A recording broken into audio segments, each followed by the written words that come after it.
Welcome to the In-Depth Genealogist Chit Chat Live for the week of June 14th, 2016. Today, we'll be talking about the latest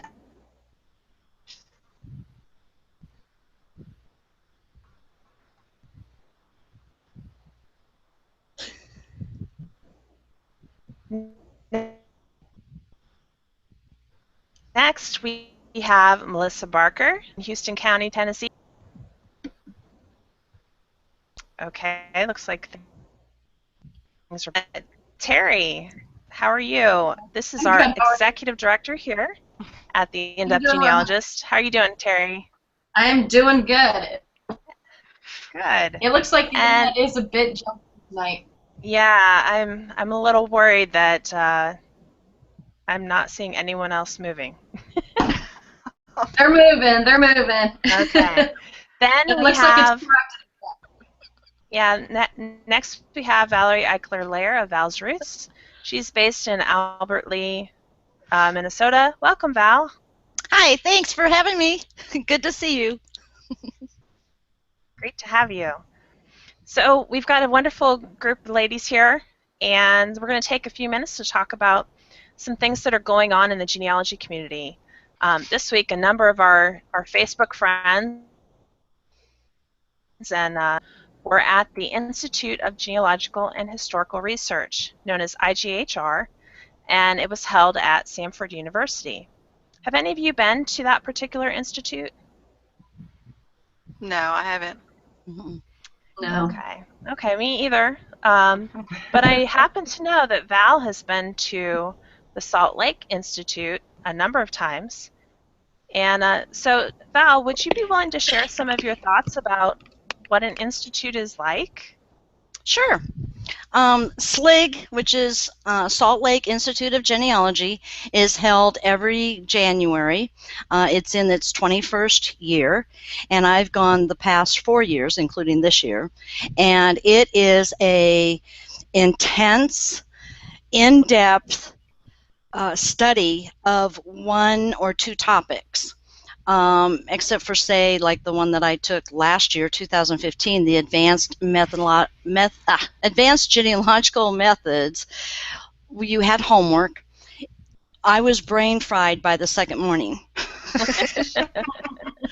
By the last night and Thursday and going to the morning session on Friday, I was like, oh my gosh.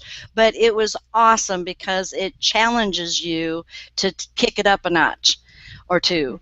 And the difference between an institute is you have 1 to 4 instructors the entire week. You're in a classroom with no more than 30, usually it's 25 students, and you get to know your seatmates and get to know the instructors, and you can also ask questions either during class or one-on-one. The difference between an institute and a conference, because I've been to the national conferences for the National Genealogical Society and the Federation of Genealogical Society, is you're going to different sessions with different speakers all day long, and there's 10 sessions or so going on at the same time. And so if you can't split yourself 10 ways, which I don't know anybody that can, it's really high energy. You're just bouncing all over the place. And then, of course, the wonderful exhibit hall, which I didn't go to some of the sessions so that I could stay in the exhibit hall a couple of times to buy all the goodies and the vendors. But anyway, an institute is really good to focus. You want to focus. And it's well worth every penny. Unfortunately, I'm not able to go to this next January. The registration is coming up on July 9th. And I heard earlier before we started recording that a couple of you are going, and it figures because I'm not going that next year. But yeah, and I highly recommend both. It captures both, and SLIG this coming year with the intermediate level. If you've been considered yourself a beginner for several years, it's time to go and get that next level, that next learning.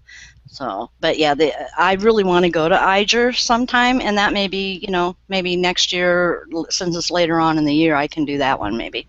So, but that's it. I love the idea of focused learning. Mm-hmm. Definitely. It's not like you said, going to the conferences, you're all over the place with all these different subject matters, and you're going to the institute, and it's one subject matter. Mm-hmm. And it's 8 to 4:30 or 8 to 5. Right. In Athens, Georgia, IGHR. So they've kind of changed it up. I think there were some logistical things that had come up with Samford. I remember hearing something about housing or something.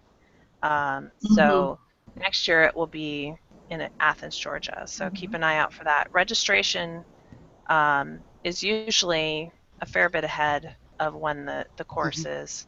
And usually, the big competition at registration is getting into the particular focus you want. So on July 9th, on July 9th at 9 o'clock a.m. Mountain Time, especially for the advanced genealogy methods class, Judy Russell's the legal class, and a couple other ones. If you don't hit that button, you don't get in. You can go on the waiting list though. So yeah, it is. I was like, oh my God. And last year I was registering for my best friend in Canada, traveling, and I had my laptop over here, my desktop here, and it's like I did hers first because she was doing Tom Jones advanced class, and I could do mine second because I was doing the New York focus. So yeah. But if anybody needs any help, we're here. I'll pick your brain later, Val.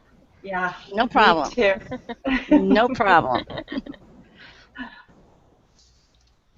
So moving on, I want to let you guys know of our digital magazine, Going in Depth, just came out.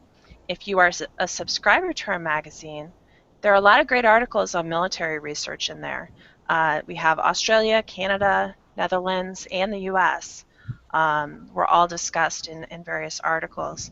And Shannon Combs-Bennett, our creative director, wrote an article on using the National Archives website to search the catalog. So you might want to check that out and get some helpful tips there. Remember, our subscriptions are only $35 for a full year, and we publish every month, unlike some of the other magazines. So you get a full year's worth, plus you get the last 3 years' worth, so it's a great deal. Please check out our website at www.the.in and find out more. And lastly, before we talk about Roadshow, I'd like to congratulate Melissa on her recent article and reviews that were in the FGS Forum magazine. Congrats! Thank you. Thank you. That's so wonderful. So, will you be doing a lot of reviews? Are you overseeing like several people doing reviews, or how's that going to be working? I am now, as of the beginning of this year, I am the reviews editor for the FGS Forum magazine. I took over for Paul Milner, who did it for 13 years, and so I have some big shoes to fill. Along with myself doing reviews, I work closely with many different publishers and also with reviewers. I collaborate with reviewers, find reviewers to review books, and so yeah, I hope to have a lot of different reviews. I'm sure my style is probably going to be different, but I try to find books on different genealogical subjects that might be interesting. Like I'm fixing to mail out 2 books tomorrow to a reviewer, and one is on mail order brides.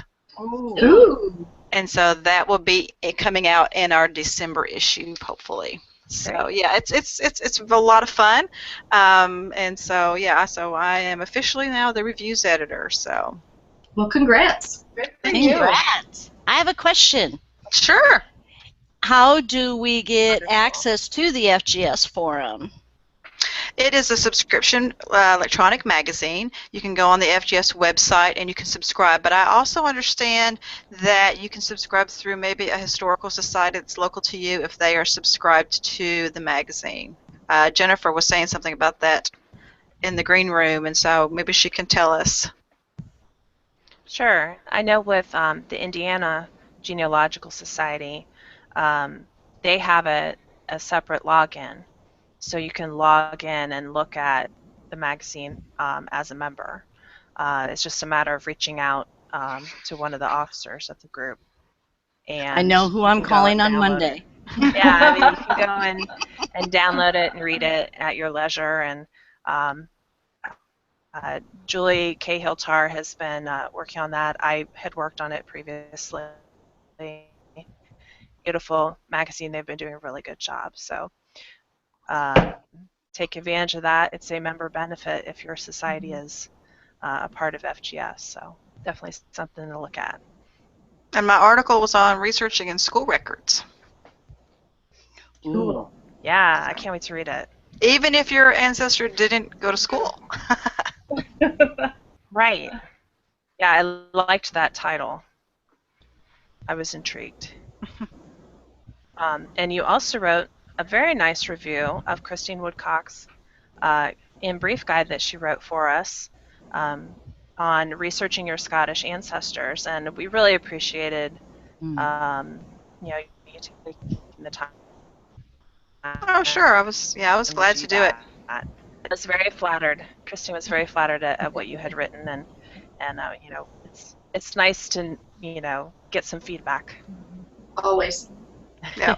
Well, it was a great little guide, and so I was pleased to do it. Great. Glad to hear it. So if you're interested in checking out Christine's guide, it is available as a PDF download, or you can get it laminated. We have all that available on our website. We're all about promotion today. That's how you got to spread and the now word. for something completely different. Well, yeah, it's hard to talk about yourself. It's hard to do that self-promotion, and you just got to force yourself to do it and hope that other people benefit from that resource. So we're trying. Well, I got to So say, let's move on the to Genealogy IDG Roadshow. let me just say something real quick though, because then I'll do the promoting. Yeah. The IDG magazine is awesome. It really is. You've got great writers and of all different regions and places, and not only the methodology but just talking about the records. You don't even have to tell me in the article how to use them. Just tell me about them and where do we find them, and it's an awesome magazine. And I can't think of really, and I'm not just saying this because y'all my friends, but I can't think of anywhere else where for $35 for every single month, plus the blog and everything else, where you can get that amount of content. So definitely. Thank you, Val. I'll send you my bill later.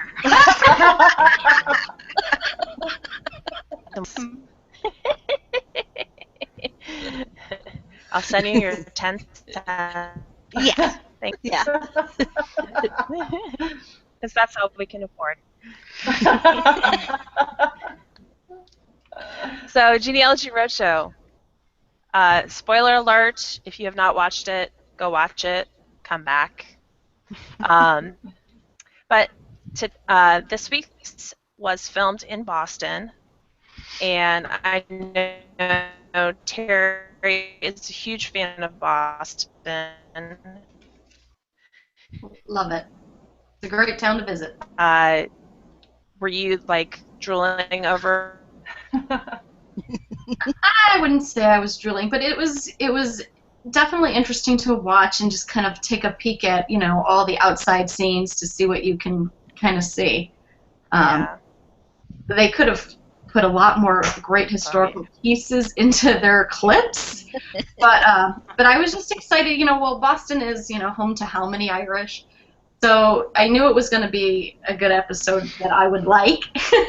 Yeah. But if you haven't been to Boston, it's definitely a place for historically minded people to go and just meander through town for a few days. It's funny you should say that. My husband just got off the phone with a cousin of his, and she was out in Boston for the last couple days, and she was saying how she'd walked like 15 miles each day, just walking around to different historic places, and how much she was loving it and enjoying it. And I was just immediately thought of the show, and I'm like, yeah, I could see that. The one piece of advice I will tell for the newbie who has not visited is please don't drive. Oh. We made that mistake. I was Really? the designated driver. It was crazy. To me, it was worse than driving in New York City. Wow. Whoa. And I did New York City in that trip too, so. Brave woman. Well, it was me or my aunt. Yeah, I could see that. So it was fine. It was, you learned things. We learned about like the streets on our last day. So when you cross Washington Street, I think it is, the names all change. So the GPS is going to tell you to turn, but you're not really turning. You're going straight because the street's name just changed. Wow. Yeah. We had no clue.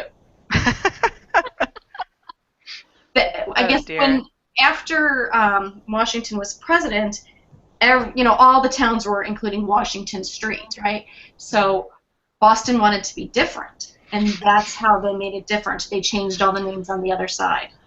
Oh. And Well, that's good to know. It is good to know. Yeah, that's what we told our tour guide when on our last day. We needed that. But there's just so much to see, so go and do it. Any GHS has those weekend things where you can come out and research, and one year I'm going to do it.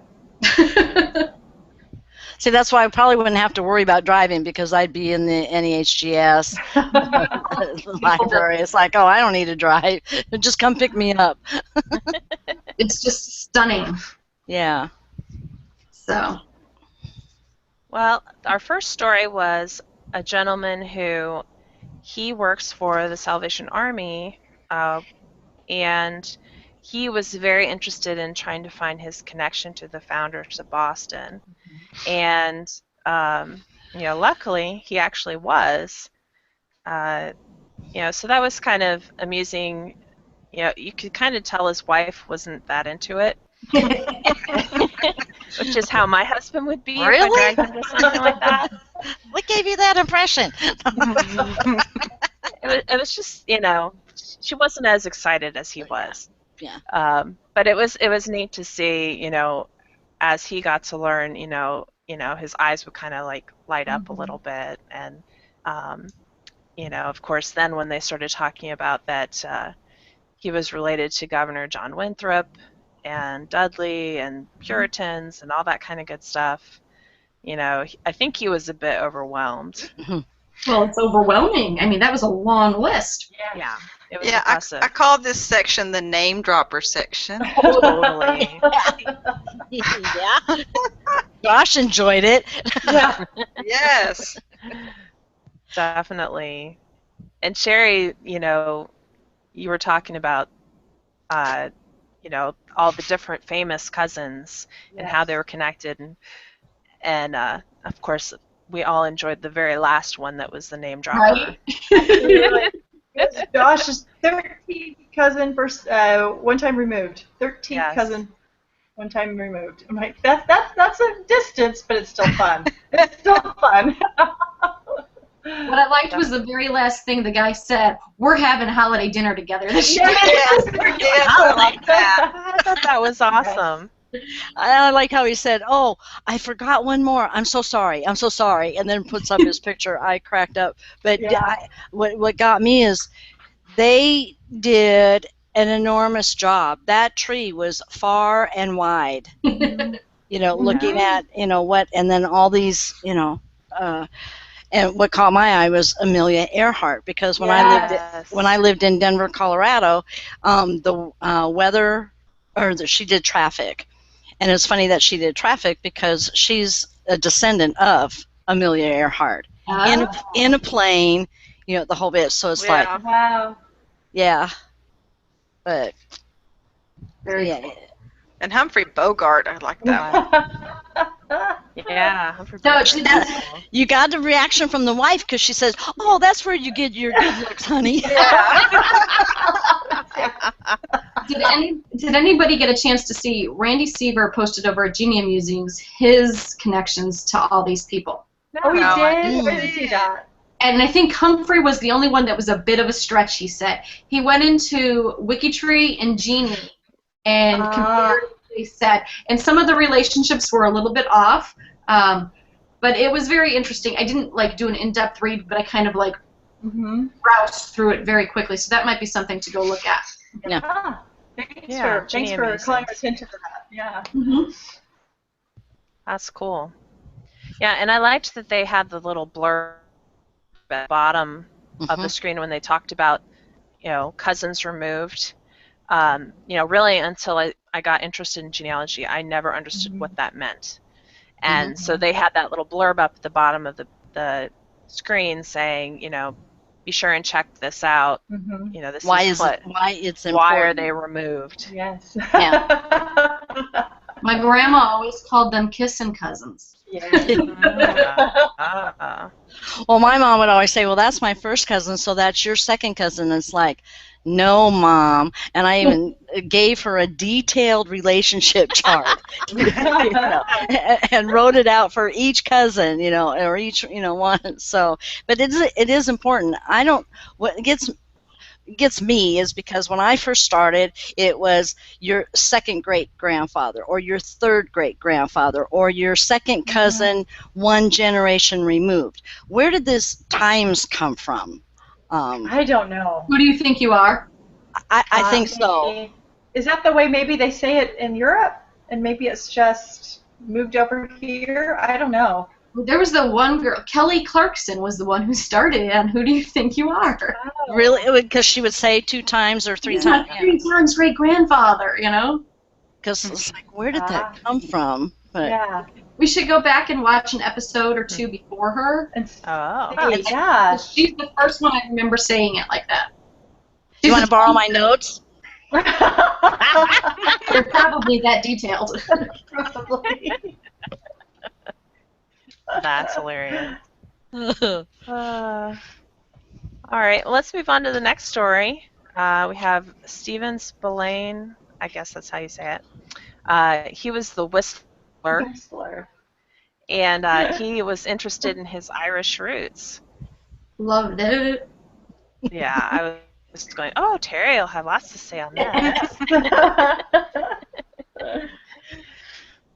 So, Terry, what were your thoughts on this story? Well, I thought it was a good story just for the fact that he was coming looking for, the family lore is that their so-and-so was this famous whistler from Ireland, and he wanted to know if that was true. Yeah. They proved that he was related to the guy, but they couldn't prove that the guy was the whistler. Oh, it's still a cool story all the same. What I really liked about it was that they really showed some different Irish records. They showed they talked about the civil registration being in 1864, which probably most people, I would think at this point, know that that's when it happened. They talked about the Four Courts fire and how just everything that was there is kind of gone now. One of the things they said, the 1800 censuses are completely gone. Yeah. And it's not true. It's not true. There are remnants of 1821, 1831, 1841, and 1851. Even if it's just a little bit, it's like that 1890 census that we're gonna. There's just a little bit. And those are available for free. If you just Google the Irish census, it comes up the 1901, 1911 census. It's in there. Just click the drop-down box for the year, and you'll see what's available. So I thought that was really important to put out there so people know you can look. Yeah, that's great. Yeah, the cancellation books, though, are what I wanted to talk about because I did get a chance to Yeah, I read a really couple. enjoyed that segment. I did too. I really enjoyed Me that. too. So the cancellation books is probably the size of maybe a family Bible, but they're thick. Well, maybe about like that. When we went into the valuation office in Dublin, there were quite a few on the desk out, and while I was waiting for them to pull, I was like over there looking. I was like trying to look through stuff, and I'm like, excuse me while I take a picture. I'm so excited. So Griffith's valuation shows the one time, and it's for Cork, it was like the 1850s, I think, when Cork was put into the valuation. But they go back and they reevaluate it yearly. Okay, and if whoever was evaluated at that home was not there, they showed that they crossed it off, and then the new name was put on top. What they didn't show you is that it's done in a different color. Oh. Ah. Okay. Well, and then all the way over on the right-hand side, it will tell you the year. Hmm. So, such and such, crossed out, 1903. So everything, like, let's say in red, could be 1903, but each year had a different color pen. Oh, that's great. Oh, my kind of color coding. Yeah. Very smart thinking, for whoever really Came up starts with this that, process. yeah. No, Well, Terry, yes. do you know of? I was fascinated by the cancellation books as an archivist. I'm just fascinated. But do you know of anything that's similar in any other countries or in the United States? I couldn't think of anything in the United States that would be like that. And so I'm racking my brain trying to think if I've seen anything that's like that, and I just could not come up with anything. In the U.S., the only thing I could think of would be more or less the deed from when you sell your house. But they still don't go in and mark your name off and put No, someone else's no. name. No. Well, the only thing I can think of that's close to that would be the 1890 special veteran census and/or their widows, where it was for Union, but the Confederate soldiers are listed. They're just crossed off. So that's Right. the only one that I can think of. Yeah, other than that, I don't know. And I haven't Otherwise- really done any research overseas in depth. I've looked at a couple records here and there. Nothing like I've done with, my Irish. I just love them. It was like a yearly census kind of thing, and I thought it was fascinating. Yeah. So the things to know about the cancellation, besides the colors and that they were doing this yearly, is that the cancellation books for Northern Ireland are in Prony's office. So that's in Belfast. And to make it easy for you, it's right across from the Titanic exhibit. So it's right across from where they built the Titanic. Wow. We drove by and I was like, it was like 9:30 at night. We could not stop. And there's a connection to the Titanic in this story too. Yes. Yeah. Can't beat that. The books for the Republic are in Dublin at the valuation office. Very easy to remember. Okay. So those are the things I just wanted to bring up really quick. Going to the Titanic connection was very cool, though, because Very cool. the gentleman, do I have his name? I put all these notes about the guy and didn't even put his name.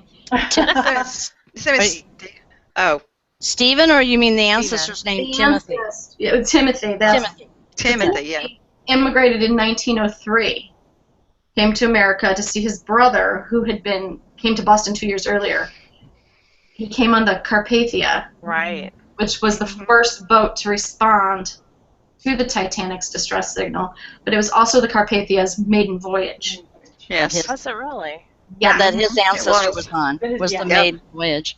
When Mary said, well, and then do you know, or what can you guess, what that would be? And he said, immigration. And then when she said musical heritage, not musical heritage yet, but something else, I'm thinking Mickey Spillane.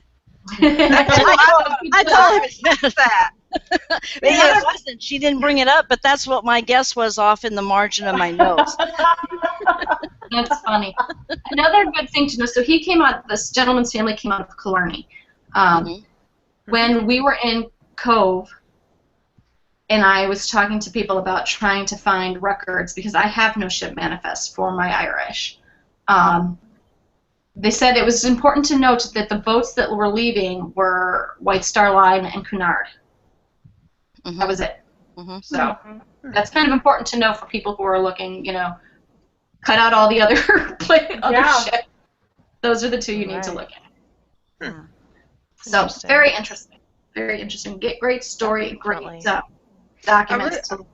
I really liked what Mary said. She made the statement, oral history is so important. Mhm. Mhm. And I wrote that down because it's so true. Mhm. Definitely. Definitely. Mhm. I mean, how All many of right. us probably wouldn't be here if we didn't have some kind of oral history that intrigued us, right? Very Exactly. true. Mm-hmm. So stories that get handed down then Mhm. inspire us to do the research. Absolutely.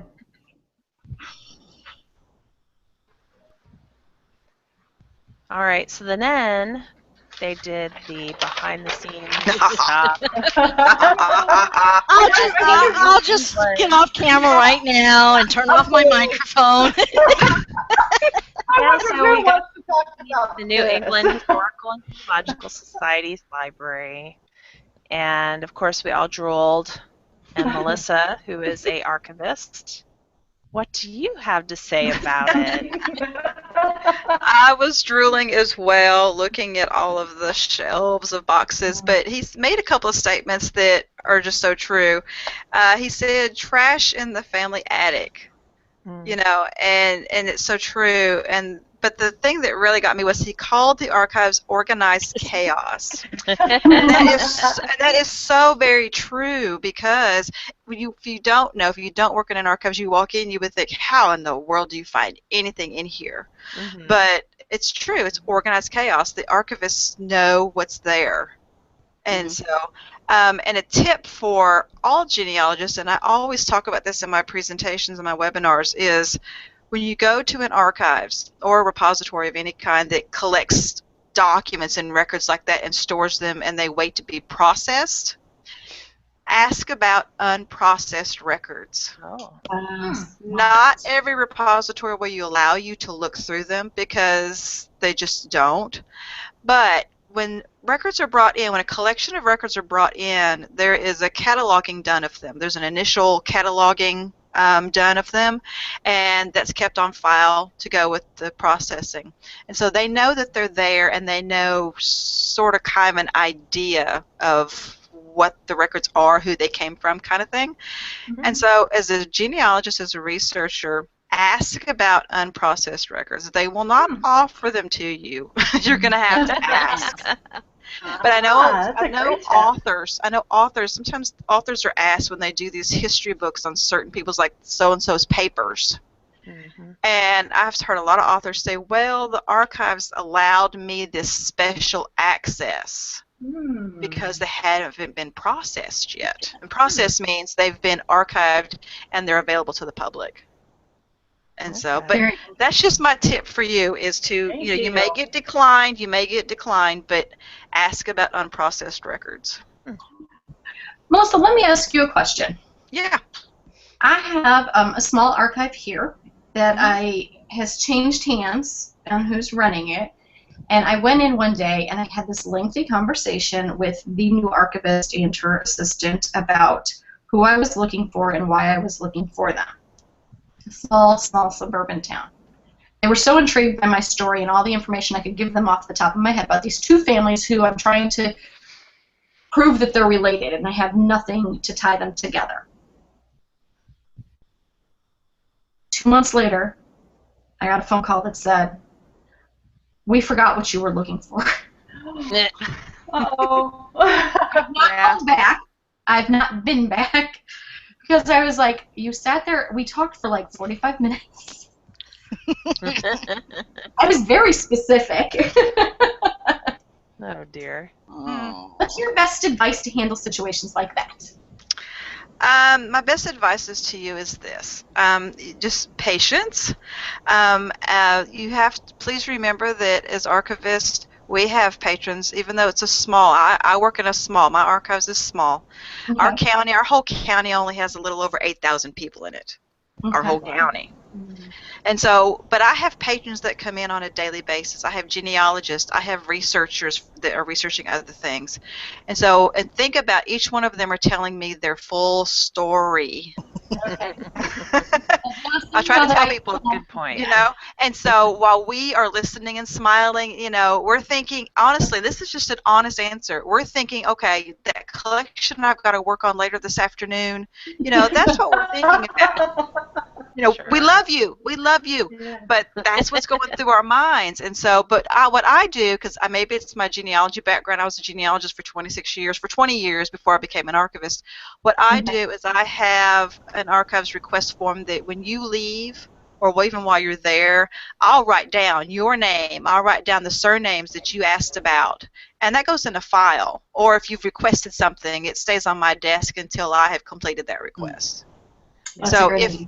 if an archivist doesn't do that for you, maybe you do can it, leave something for them with your name, with your surnames, a brief description of what you are looking for. Yeah, I would go As a back. reminder. I would go And back. I would go back and just be nice, and if they don't remember you, just say, well, I know you see a lot of people on a daily basis. Let me just remind you what I was looking for. And have, Thanks. You know, yeah, and have it knowing on that a it happened paper. to me, I know it's probably happened to many others, and I just figured you're probably the best person to give us advice on how to handle it. And you brought up a lot of great tips that you're right, we don't think of. What do you mean you didn't understand my story and you didn't keep it all in your head? I wasn't important to you. Yeah. One thing to No, remember and is that an archivist is not the county historian. We don't know everything about every surname.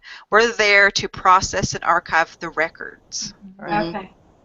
Thank So, you. you're welcome. Well, and I come across that sometimes as a presenter. You know, people come up to me afterwards and you know, I love talking with people. I love hearing their stories.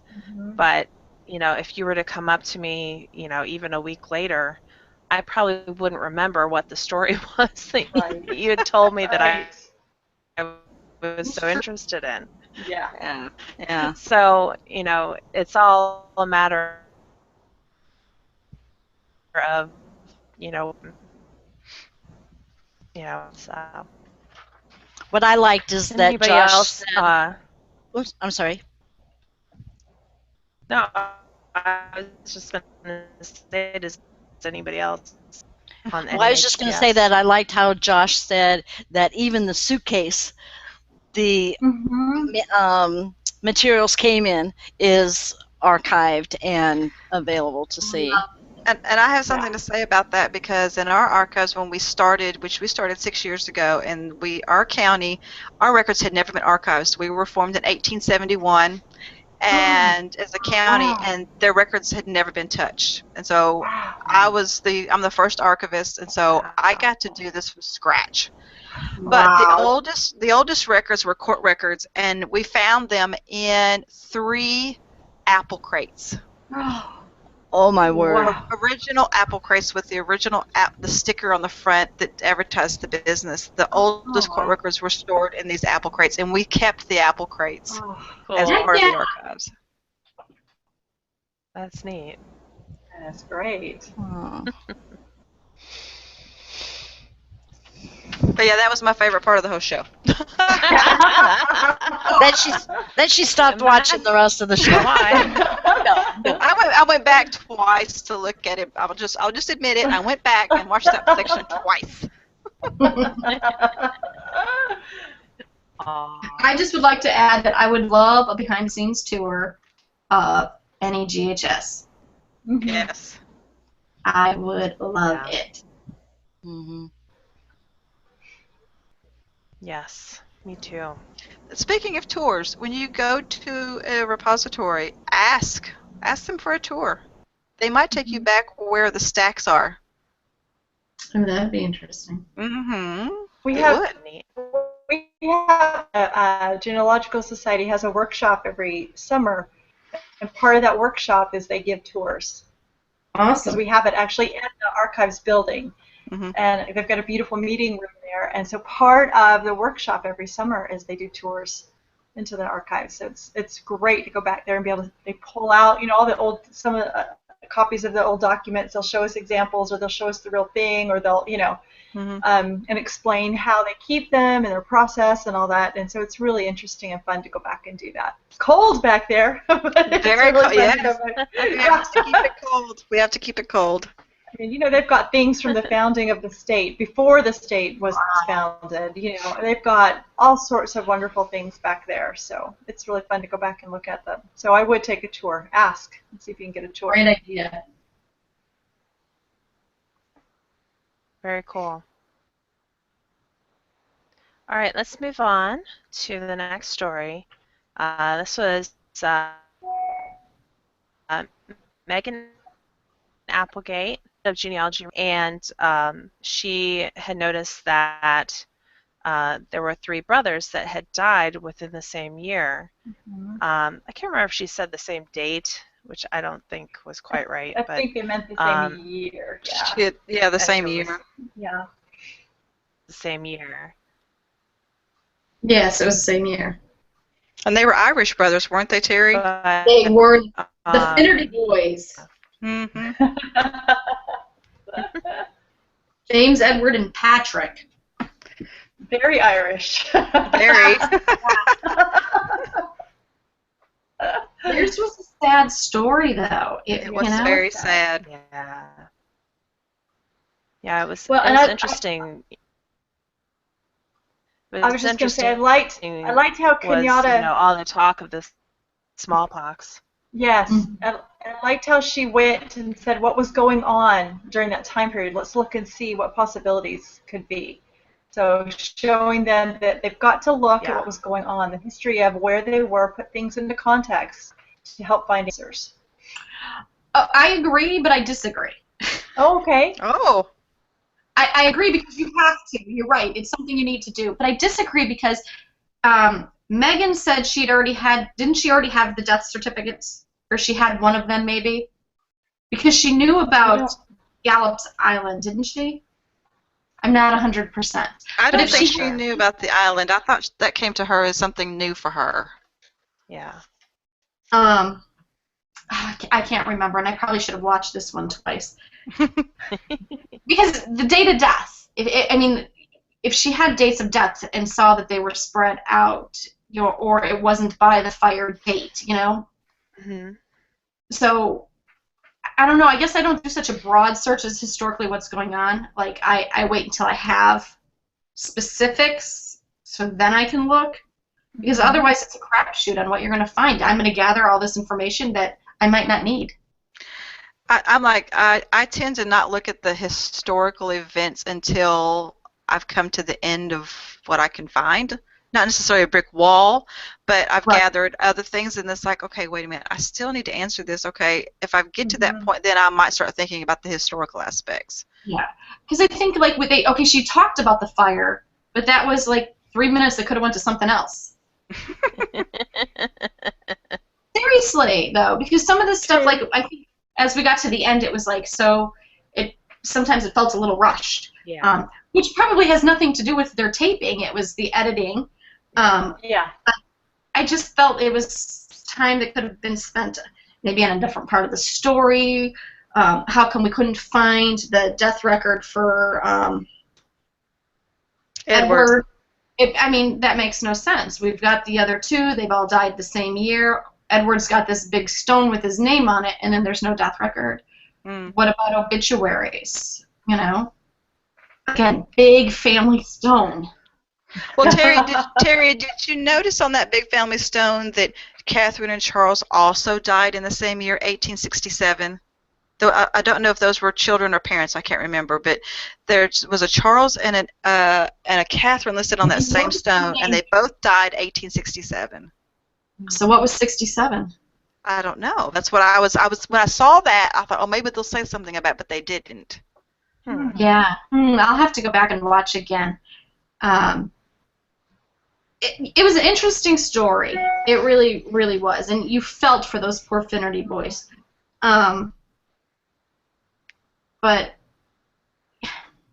I don't know. Something was lacking in the story, I guess, for me.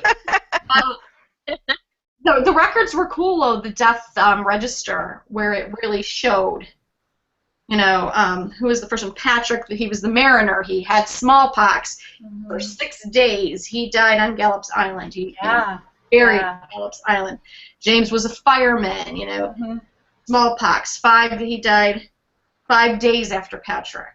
I mean, so close together. Could you imagine? Couldn't even. And then poor Edward, there's nothing. Yeah. Yeah. No records. Which I found interesting. Yeah. Like, is there a lapse in records? Are we missing are we missing a sheet when we scan them? It makes you think of all the scenarios of how he could be missing. But what I found most intriguing about this story with the smallpox is that the vaccine was available. Yes. Yeah. Yes. How, So why did they not take the vaccine? What would be the reason? how expensive was it? Could they afford it? I mean, I've not looked at anything to do with smallpox, so I have no clue. Was it? Well, they were saying that Boston just didn't have the system to get the vaccine out to people. Yeah. It wasn't available to get out. They just didn't have a process in place to be able to do that. So people weren't getting the vaccine. No Department of Health, Right. Yeah. Family Services. Sad all around. Very sad. I think somebody should follow up, and I don't know if I will, but I'll make note. So we have to look at poor Edward and look for. There's got to be so many Boston papers to look for obituaries, and then you're right to look at the other two, Melissa. Yeah, because when they were showing the headstone, of course, and I paused because I have a DVR. I paused. I'm looking at the headstone, and I noticed this Catherine and Charles, and I don't remember if they said that they were siblings or what, but they died in 1867. I thought, okay, sure, they're going to say something about that too. And I don't know if the smallpox epidemic when it started, so I don't know if they were part of that or not.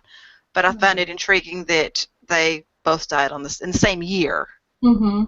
Well, and what about this Gallup Island? What do we know about it? Can you visit it today? Obviously they've buried people there. Yeah. I had never heard of it. Me neither. Neither. Intriguing. There are things out there I want to know. Yeah, my list of things I want to know about is getting longer and longer. Definitely. Yeah, that was definitely an interesting story. The next one was Misty Lindsay, who she had done a paper on the Salem witch trials and then was intrigued that perhaps she had family that had been a part of that. Misty that into the story, and her reactions just weren't there as far as what we would expect. But then again, not everyone is a history and genealogy buff like we are. But I know that I've been learning more and more about the Salem witch trials because I do have Puritans in my family, and so I've been wondering who I have that might be connected to that. I just haven't gotten far enough back yet. But they say that there are a huge number of people alive today that are descendants of that time. Yeah. And keep in mind that if you descend from the witches, there is that secret society. Oh, that's true. You can't. That's true. They have to come to you. Really? Shannon blogged about it or wrote about it in one of the past for IDG. Oh, really? I'll have to look back for that. When she was writing about Lineage Society, when she originally started with us, right. About that. So I always find that so intriguing. I would love to be part of the, descendants of witches. If you don't contact them about it, how do they find you? They find you. Witches.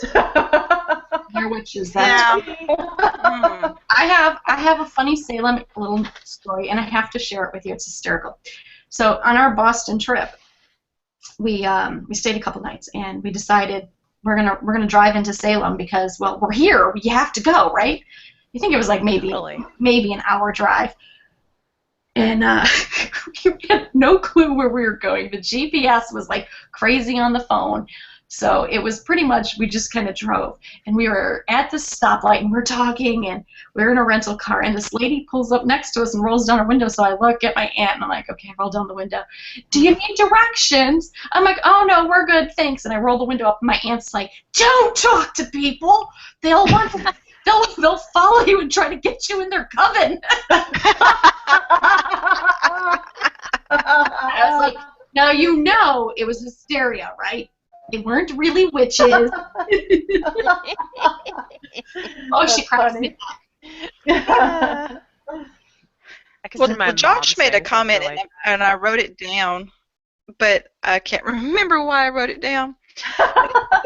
He said something about adoption and then something about explanation of modern genealogy. Can someone please remind me why I wrote that down? Because her grandfather was adopted, so they looked at both lines. They looked at the biological and the adoption. And it came to me now. Yes, go ahead. Only want biological. Right. Right. What do you all think about that?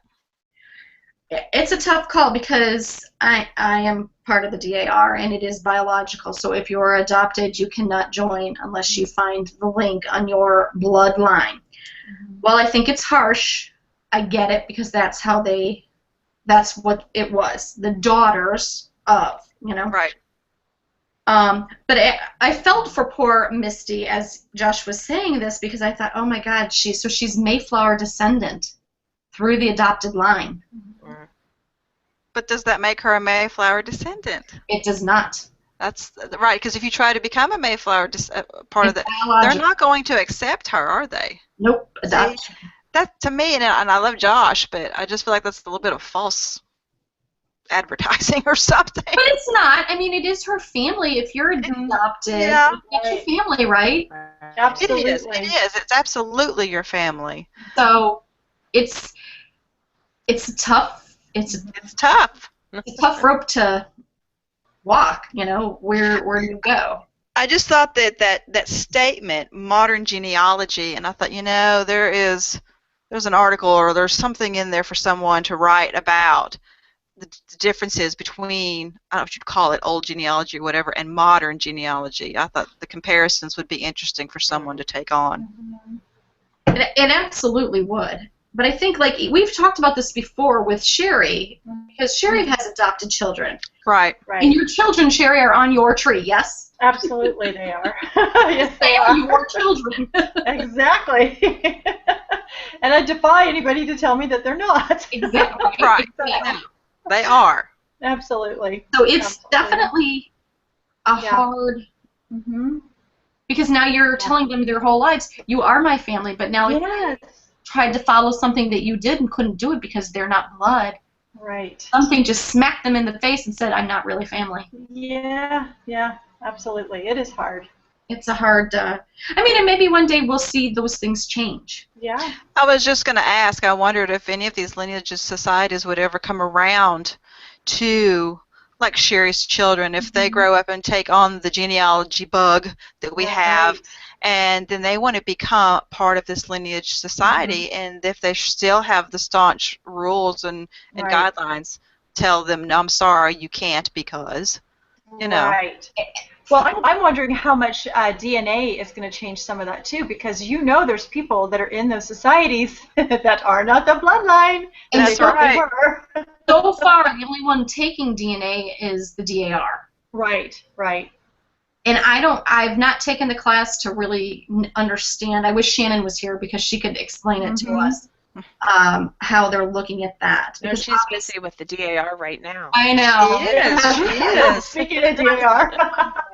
I wish I was there. One year I'm going to go. But that Misty girl, she made a comment that made me laugh out loud, and correct me if I'm wrong, but she said, and it was about all this that she had just learned, she says, it was a small world, and I thought, yeah, it really was at the time. There wasn't very many people here. Back then. Yeah. But anyway, that's just what I thought. That is funny. Well, yeah, because it was the one was in Massachusetts Bay Colony. And the other was the Salem. So one was fighting against the witch, and one was accused of being the witch. Right. Yeah. Or fighting for the witch. Or like, the witch. Yeah, yeah, Right. yeah. Right. Sorry Yeah. about that. He was on Yeah. a jury or something like Yeah. that. Yeah.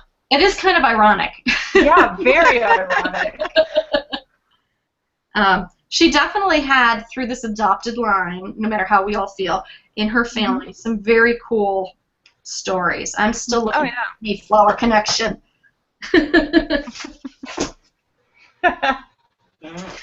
Aren't we all? Yeah. Well, I don't want to join the society. It's too expensive, but I just want to be able to say. Yeah. So that. I liked too when Josh asked her how she was feeling about, all this stuff with the witches and all that. She said, "It's a part of my history, and I'll own it." Yes, that was. I was that was glad good. you said that. Yes. And I love that she said Halloweens are going to be very different. Yes. Yes. Yes. That's really, I think, owning it, right? Yes. Yes. I'm dressing up like my accused ancestor. Right? We will all be witches. Too funny.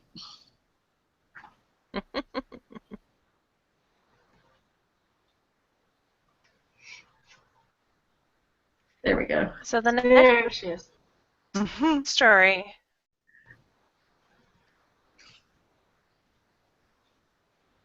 Sorry.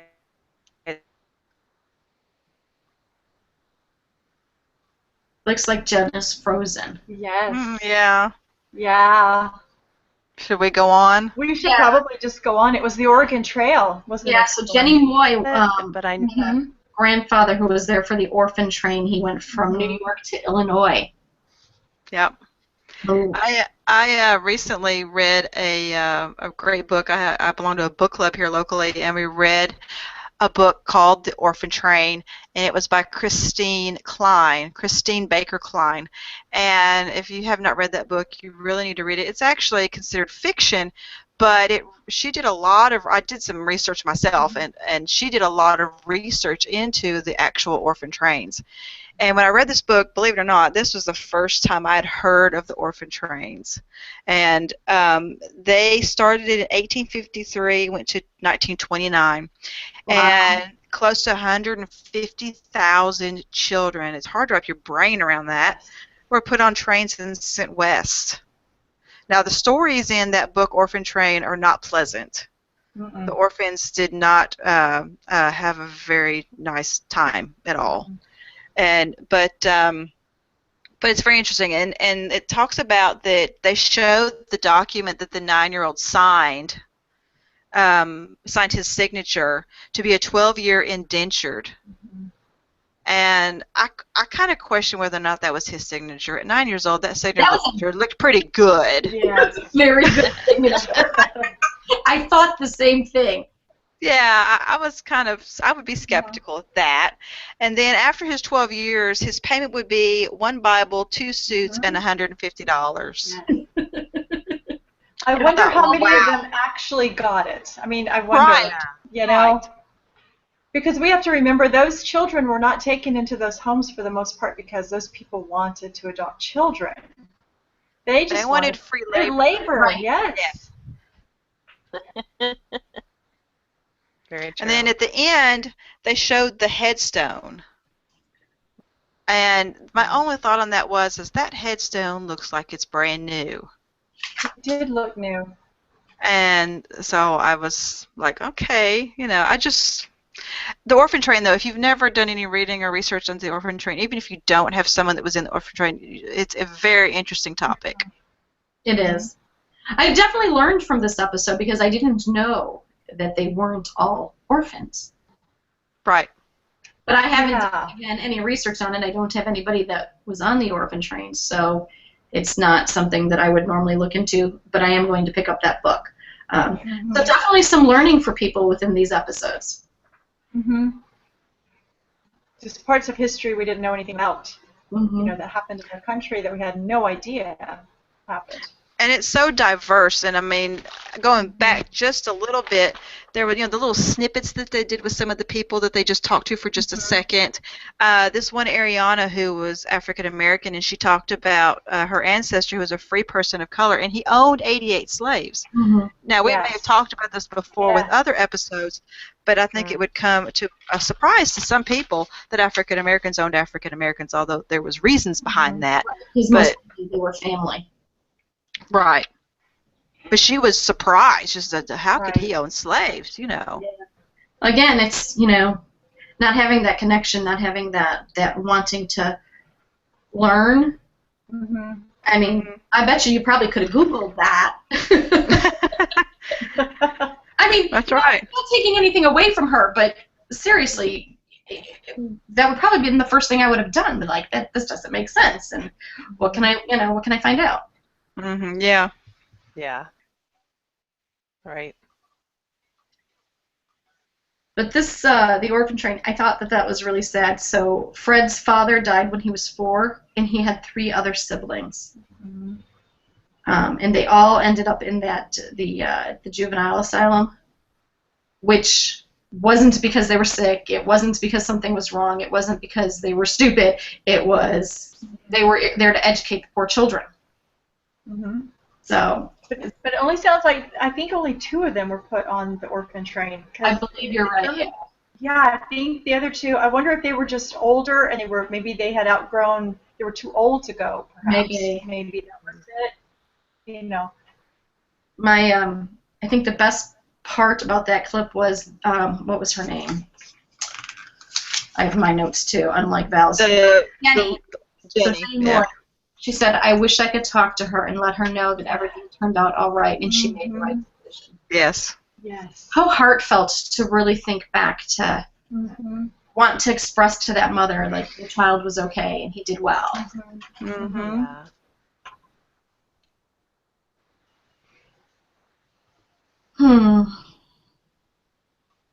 That would have been a tough one to put your children on a train, It's like the people in Europe that put their children, put them into, boats and stuff, sending them to the United States. They were indentured servants, and a lot of them came over because their parents felt like it'd be a chance for them to make something of themselves. So I'm sure that's what that mother felt. That this is a chance for them to make something of themselves because I can't do anything to help them here. Right. And it was New York City. I mean, she probably didn't have the family support, because don't you, when you look back, like, so-and-so went to this aunt, so-and-so went to that uncle, first the children amongst the family. I mean, you would think this was not an option. So, sad. Definitely.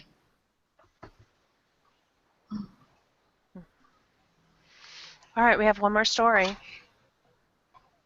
We have Martine. And Melissa kind of alluded to that one. Yeah. We have Martine Russell. It was an immigration story. Was there anything anybody really wanted to talk about that? We're almost at the end of our time. My thing was Ellis Island, the Ellis Island part, that they had come through Ellis Island, and how many had come from, that part of the world through Ellis Island. And they're right, we don't hear about that. Right. And the fact that his employer sent him. I found that very interesting.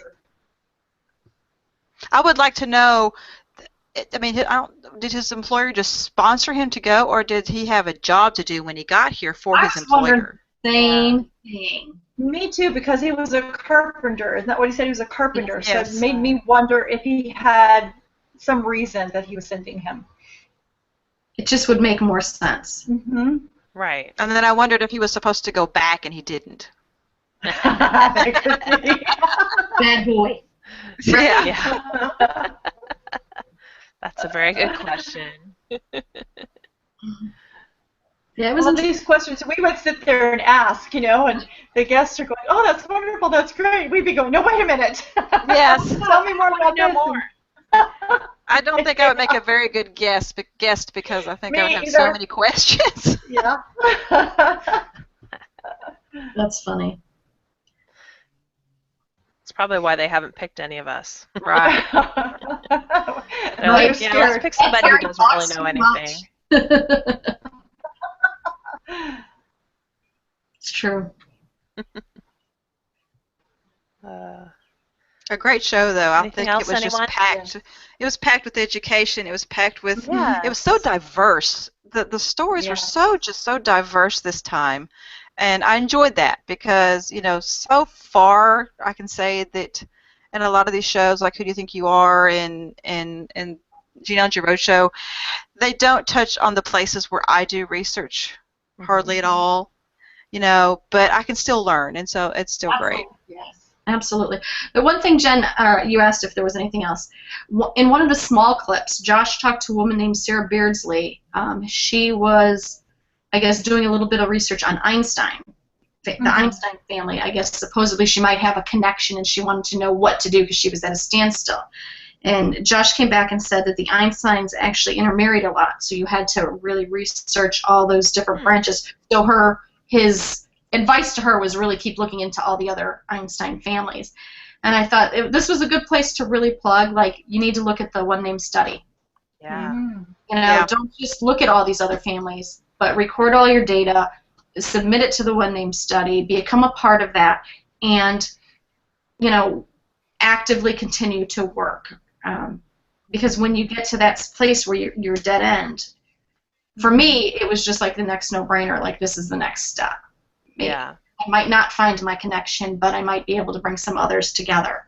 So I thought that was important for people to know that there is a place to go that will help you and give you ideas how to do that. That is all. That was a good tip. That's a good.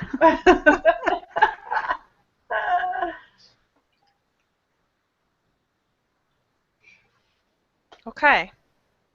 Well, thanks for adding that, Terry. I agree that, sometimes you get to a certain point and,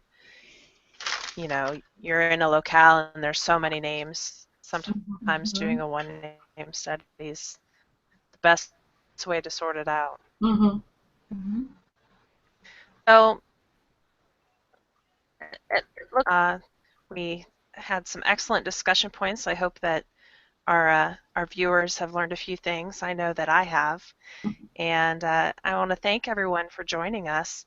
Next week, we will yet again be having a Genealogy Roadshow discussion. I think next week it's in, which at least that's what I think it is. And we'll get to hear some more about all kinds of different background stories, and I'm really looking forward to it. So I will hopefully see you all next week. And now I'd like to remind our viewers that we would love to hear from you. Please feel free to drop us a line in the comments below, like us on Facebook, follow us on Twitter, or send us an email at editor@theinDepthGenealogist.com.